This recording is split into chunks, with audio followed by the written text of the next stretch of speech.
형사님들은 아들부터 잡아내기로 합니다. 수사 지역이 전국으로 확대되면서 충남청 광수대 형사님들까지 사건에 투입이 되는데요. 피해자가 시신으로 발견된 지 사흘째인 1월 5일 오후 갑자기 아들의 휴대전화가 켜집니다. 전화기가 켜졌어요? 어디서요? 인천이었습니다. 실시간 위치 추적을 걸었더니 한참 인천에 있다가 광명역으로 이동했고요. 그래서 일단 견수한테 광명역 CCTV를 보고 오라고 보내고 저희는 이제 군산에 사는 어머니 집으로 모두 달려갔습니다. 어머니 집으로? 혹시 잡히기 전에 어머니한테 인사라도 하러 올 수도 있다.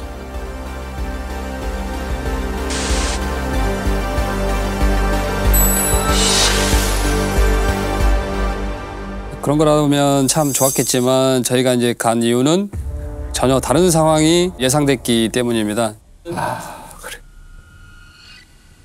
저희는 아버지를 살해하러 가기 전에 어머니한테도 전화를 해서 곧 내려가겠다 이렇게 한 말이 예사로 들리지 않았습니다. 아버지를 그렇게 잔인하게 살인할 놈이면 어머니도 위험해질 수 있겠다는 생각이 들었던 겁니다. 그렇지, 그렇지. 아, 그러네. 그렇죠. 아빠를 그렇게 살해하기 전에 엄마한테 전화를 했었죠? 내가 갈 테니까 준비하고 기다려 그거 아니야. 광명역에서 움직이기 시작했는데요. 이게 보통 속도는 아니었습니다. 그러면은 KTX를 탔나 보네, 이미. 이미 탄 거네. 기지국 위치를 계속 추적했을 때 빠른 속도로 지역을 옮기고 있었단 얘기죠? 네, 맞습니다. 차량으로 움직일 수 있는 속도가 아니었습니다. 광명역에서 천안 아산을 지나서 오송역까지 막 달려오다가 갑자기 대전쯤 와서는 방향이 확 꺾이는 겁니다. 저희 쪽으로 오려면 서대전역으로 가야 되는데 대전역으로 가고 있었습니다. 호남선 탄 게 아니었어요? 그게 아니었나 그럼? 대전에서 내렸나? 일단은 그러면 일단 어머니를 노린 게 아닌 게 되잖아요. 그쵸. 일단 다행이죠. 근데 뭐 안심할 수 없을 것 같아. 이게 폭주 기관차 같거든요? 이 행보가? 그럼 이제 어디로 가고 있는 거죠? 실시간으로 위치를 계속 확인하면서 견수 연락을 기다릴 수밖에 없었던 상황이었습니다. 그쵸. 일단 광명역에서 찾아낸 그 인상착의를 가지고 또 찾아내야 되니까. 광명역이면 인파가 상당하거든요. 그렇죠. 혹시 찾아내셨나요? 광명역 도착한 시간이랑 광명역에서 출발한 열차 시간을 맞춰서 20, 30대로 보이는 남성 중에 검은색 점퍼에 털모자까지 유독 마스크를 쓴 남성이 하나 보이는 겁니다. 마스크. 2019년 사건이잖아요. 그러니까 이때는 코로나가 아닌 거죠. 코로나 전이에요. 그 사람이 아들이 맞았어요? 찾아냅니다.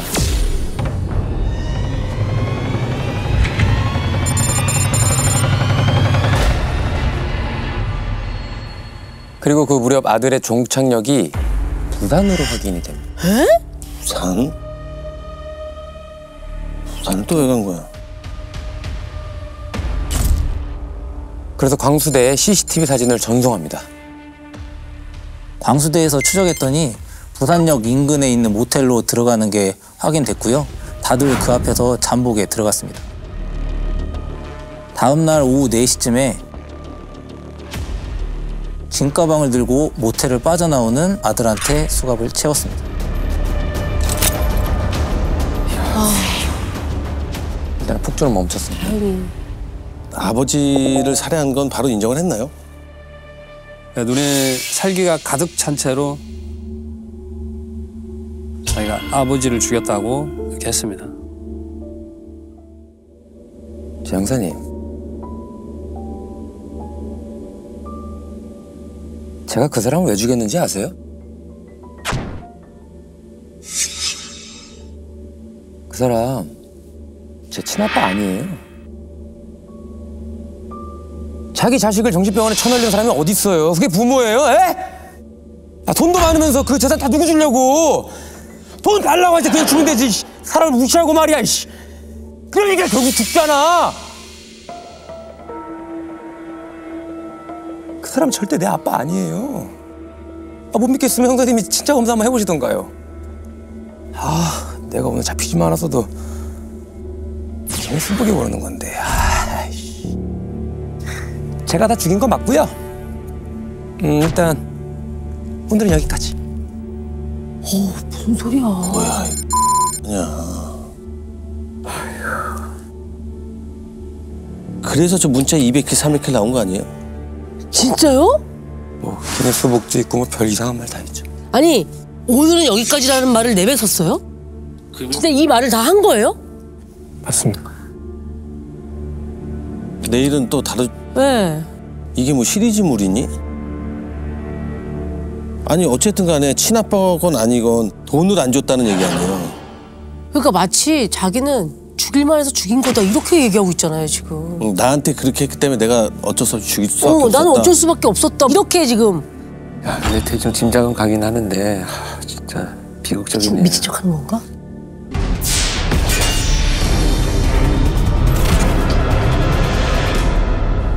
아니 근데 이 아들이 하는 얘기가 다 무슨 얘기입니까? 아니 그러니까. 친아빠가 아니다라는 얘기는 또 뭐고 정신병원은 또 뭐고.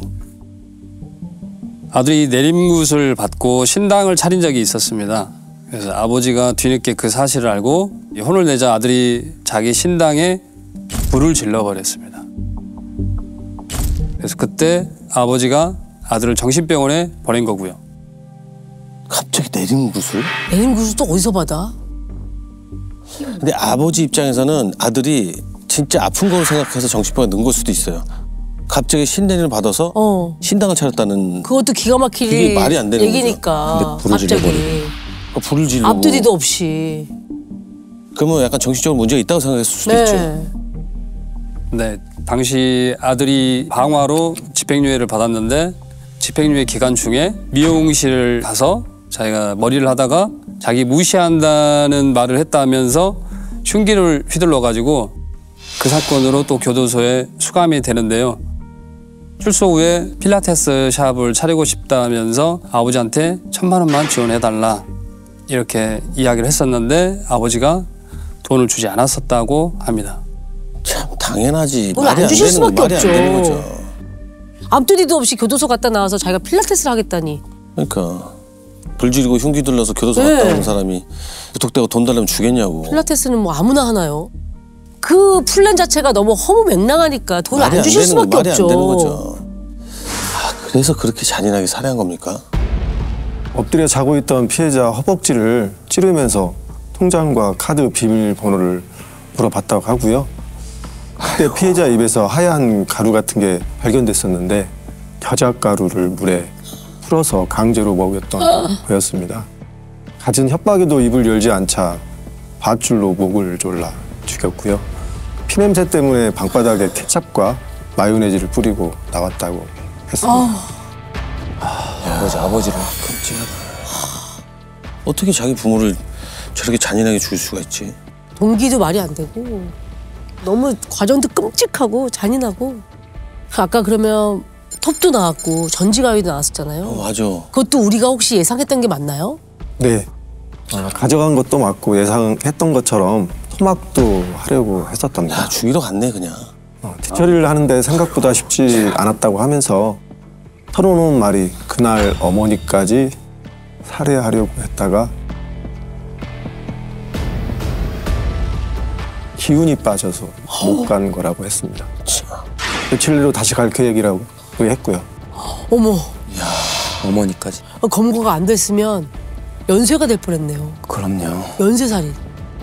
그래도 이거는 받아들이기 너무 어렵다. 친부가 맞나요?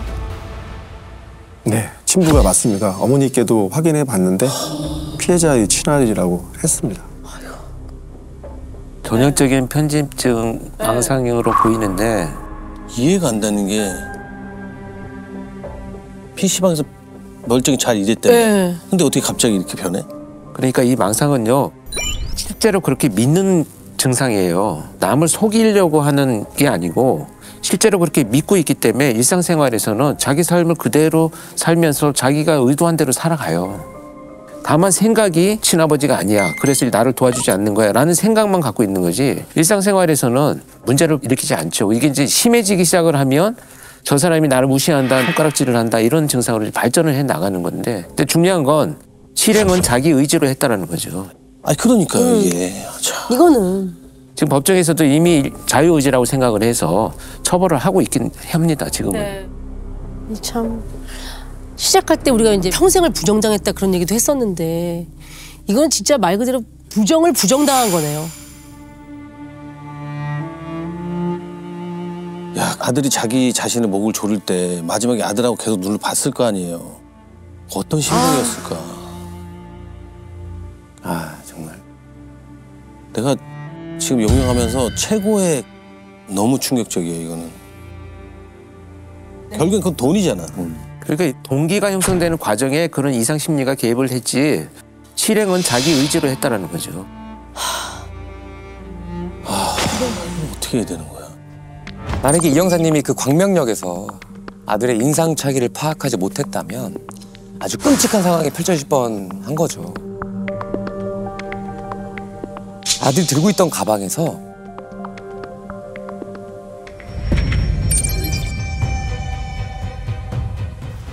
패칼, 망치, 장난감 수가 쏟아져 나옵니다. 근데 이 중에서요, 제일 충격적인 건요, 누군가의 신용카드가 나옵니다. 야, 그럼 또 있다는 거야? 형사님들이 신용카드 주인이 누구냐, 어디서 난 거냐 묻자 태연하게 이렇게 말합니다. 아, 그거요? 어제 인천에서 2명 더 죽였는데 그 할아버지 거예요. 머리 아프다. 아, 어떻게 된 거야? 그 사람을 더 죽였다고? 그러면 지금 아까 기죽에 걔 잡혔던 데 있잖아요. 네. 인천. 기지국을 추적을 하셨을 때 인천에서 제법 오래 있었단 말이에요. 저희도 놀라서 해당 지역 경찰서에 전화를 했는데 살인사건 신고는 들어와 있지 않은 상황이었습니다.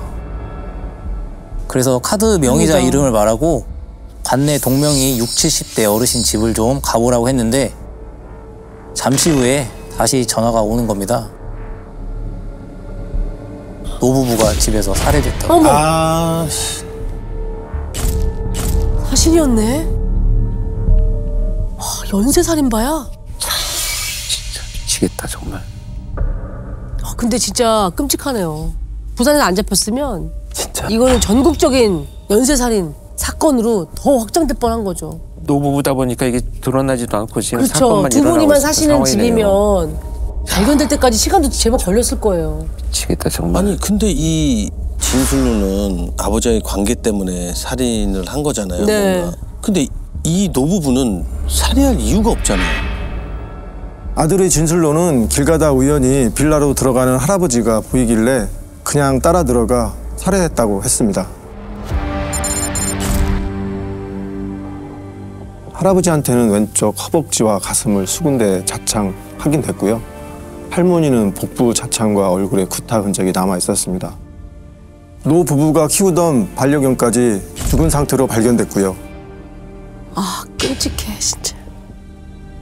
아니 길에서 본 사람을 나쁜 그냥 쫓아 들어가서 사람을 죽였다는 게 이게 현실에서 일어날 수 있는 일이에요? 와 진짜 뭔가 무슨 연결고리가 있어야 되는 거 아니야? 말도 안 되는 동기라도. 그냥 들어가는 거 보고 쫓아가서 살해했다고 그야말로 그냥 무차별 범죄로 가는 거죠 이제. 근데 놀라운 거는 아버지를 살해한 지 5일 만이죠. 아버지가 시신으로 발견됐었던 그날부터 살해를 재개한 상황이었습니다. 강남의 여성 혼자 운영하는 마사지 샵에 들어가서 살해를 시도했는데 여성이 도망가는 바람에 실패했다고 했고요. 연고도 없는 부산에 내려간 것도 1인 마사지 샵을 예약해둔 상황이었습니다. 그거 계속. 이거야말로 멀쩡한 계획범 아니에요, 진짜? 해법이죠. 그리고 자기 완전히? 감정을 표출하기 위해서 나이 드신 노인들, 혼자서 운영하는 이런 피해자들을 그러니까. 선택하는 그냥 무차별 연쇄살인범이라고 봐야 되겠죠. 자기보다 약한 상대방. 자기보다 약한 사람들만 골라서.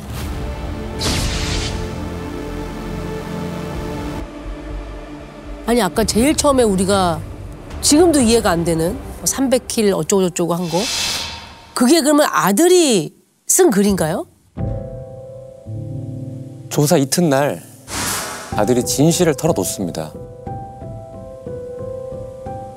형사님, 제가요. 아무래도 킬러의 유혹에 빠진 것 같습니다.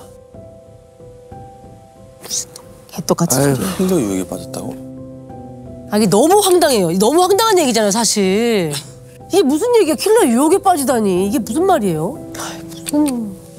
이게 무슨 개떡 같은 소리입니까? 진짜 말도 안 되는. 그 CCTV에 같이 잡힌 남자가 세계적인 킬러고 그 킬러한테 전문 교육을 받았다고 주장했습니다.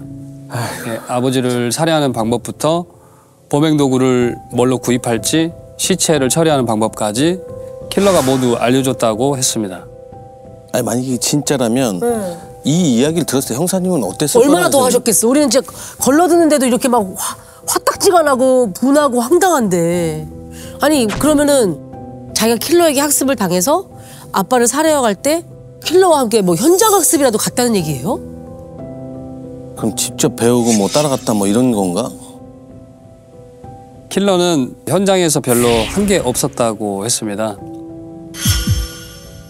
그동안 입으로만 떠들고 막상 가보니까 별게 아니라는 생각이 들어서 킬러까지 죽이려다가 살려줬다고 했고요. 아, 뭐 죽는 걸 그렇게 쉽게 얘기를 해. 야 살인을. 살인을. 아니 그 킬러라는 놈은 바로 잡았습니까? 아들은 킬러에 대해 아는 게 얼굴밖에 없었습니다. 살해 당일날 처음 얼굴을 봤다고 했고요. 아버지 카드로 산 금을 되팔아 챙긴 현금을 아들이 자신의 통장으로 넣어놨는데 이걸 킬러가 찾아가기로 했다고 하는 겁니다. 아니 아들 통장에 있는 돈을 또 킬러가 찾아가요? 이게 뭐야? 기가 막히네 정말. 걔 말대로 그 은행에 돈을 찾으러 오는 사람을 뭐 그 타이밍을 확인해 본다면 공범의 존재 유무와 그 진짜 그 사람이 킬러인지 뭐 이런 걸 확인할 수는 있었겠네요. 맞습니다. 찍혀 있었습니다. 찍혔어요? 저희가 그 CCTV에 찍힌 인상착의로 역추적해 봤더니 논현동에 있는 5층짜리 빌라로 들어갔는데요. 이놈이 어디에 사는지 정확하게 확인이 안 되는 겁니다. 그래서 빌라 앞에서 잠복에 들어갔죠.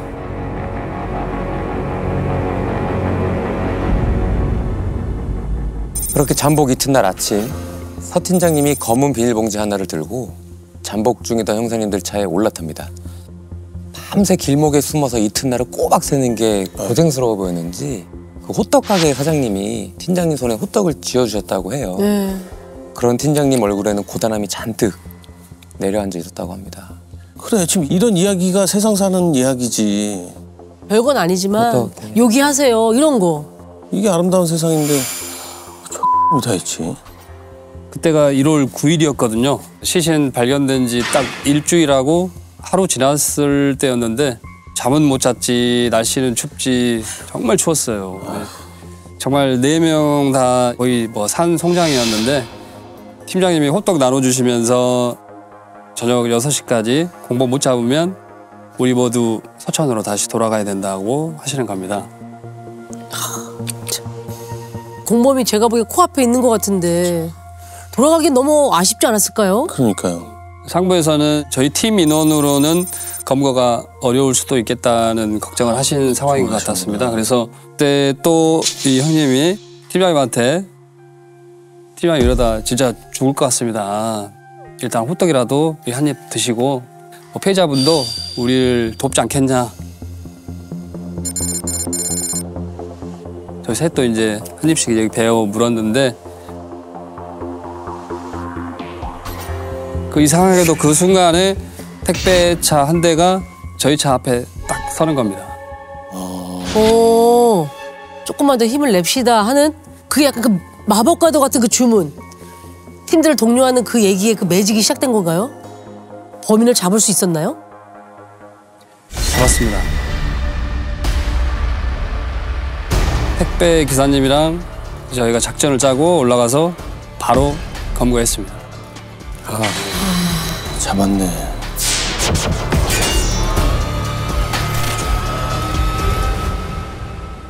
뭐 세계적인 킬러다. 뭐 이거 뭐 킬러에 대한 얘기는 뭐 다 믿지도 않았지만 실제 킬러도 아니었죠. 아니지. 네, 아니었습니다. 알고 보니 며칠째 집에서 나오지도 않았던 것도 아들이 찾아올까 봐 숨어 있었던 거라고 했습니다. 그날도 겁주고 돈만 뺏을 줄 알았는데 실제로 아버지를 죽이는 걸 보고 자기까지 죽을까 봐 무서웠다고 했었습니다. 아이고 참. 둘은 어떻게 알게 된 겁니까? 사실 자신이 킬러라고 속인 공범은 아들이 일하던 성매매업소 실장이었습니다. 성매매 없어요? 아니 PC방에서 일하고 있던 게 아니었어요? PC방에서 일하고 그랬잖아. 그러니까 그게 본업이었구만요. 말 그대로 그게 본업이고 PC방은 알바였습니다. 알바. 그쵸. 성별 구분 없이 성매매를 연결해주던 곳이었고 거기에 이 아들이 일을 하고 있었습니다. SNS로만 성매수자들과 연결시켜줬기 때문에 범행 전에 두 사람이 만난 적은 없었고요.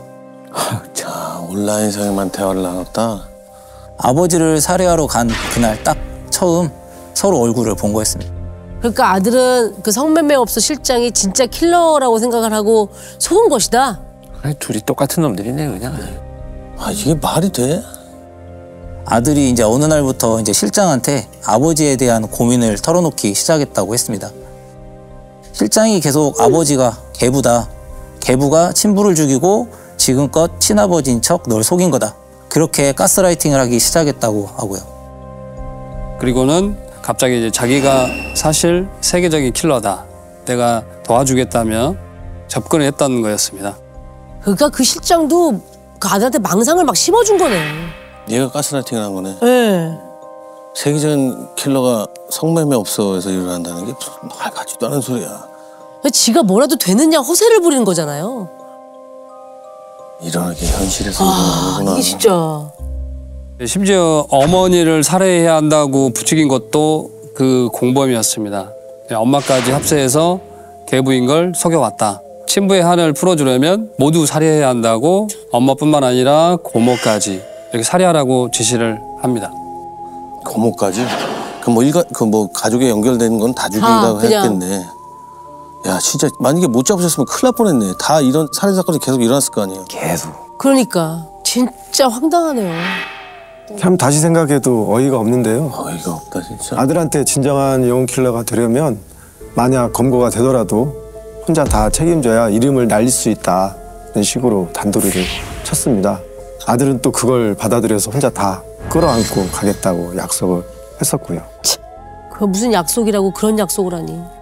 그게 지켜지겠니? 아유. 말도 안 되는 소리지. 망상에 빠진 아들과 세계적인 킬러라고 허세를 떨던 공범의 참혹한 살인극은요, 이렇게 끝이 납니다. 그런데 그 아들의 말처럼 이 사망한 피해자가 정말 자식에게 돈 한 푼 주지 않는 매정한 아빠였을까요? 아니지. 아니었을 것 같은데. 그러진 않았을 것 같아요. 뒤늦게요, 아버지의 유서가 발견됩니다.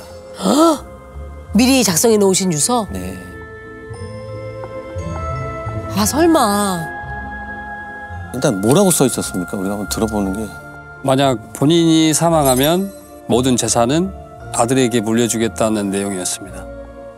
아휴. 그러니까 아버지는 최선을 다한 거예요. 그치. 아들이 정신 차리고 똑바르게 올바르게 살길 바랬던 거지. 그쵸. 유서랑 같이 발견된 편지가 있었는데 그 아들이 교도소에서 보낸 편지였습니다. 출소하면 필라테스를 자리게 1,000만 원을 달라는 내용이었고요. 얼토당토하는 얘기인데 아버지는 그거를 유서랑 같이 보관하고 있었던 거예요.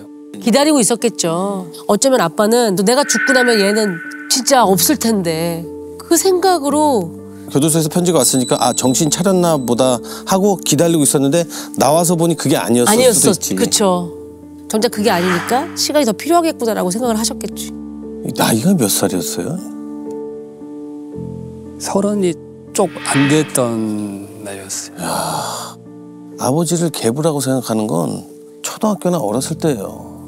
그거 그냥 잠깐 그러니까 잠깐 놀리다가 만약에, 말고 생각하는 그런 거죠. 그럴 거면 야, 이 말이 안 된다. 아버지를 살해했으니까 아들은 결국 재산을 한 푼도 못 받게 됐습니다. 근데 아마도 아버지도 마지막 순간에 아셨을 것 같아요. 내가 이 통장 비밀번호를 알려줘도 결국은 아들 손에 죽겠구나. 아, 마지막 순간에 안전이 망가져서 회복되지 않는 아들의 모습을 보고 돌아가신 피해자라서 좀 가슴이 아픕니다. 이 아버님은 진짜 눈을 못 감았을 것 같아요. 실제로 눈을 못 감으셨어요. 근데 그래서 제가 못 감지. 못 감죠. 아, 아유 참. 그 마지막 순간에 어떤 생각을 하셨을까. 아, 이게 너무 막 아우 막 가슴이 너무 시리게 아프네요 진짜. 죗값은 얼마나 나왔나요?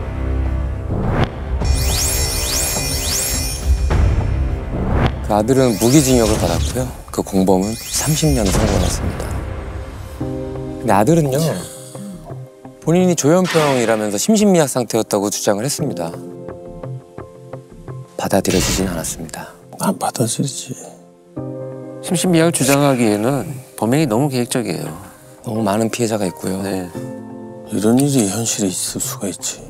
혹시 그 범인이 들어가는 마지막 순간에 혹시 뭐라고 하던가요?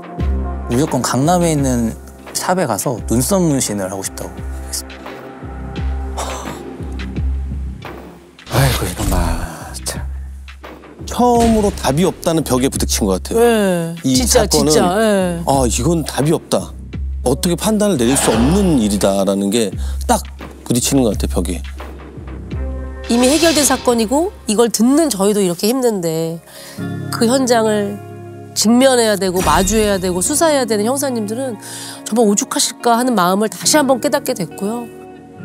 어려운 사건인데 해결해 주셔서 감사하다는 말씀을 다시 한번 드립니다. 맞습니다. 야, 너무 아픈 현실이다, 이거. 즐겨봐 이 채널.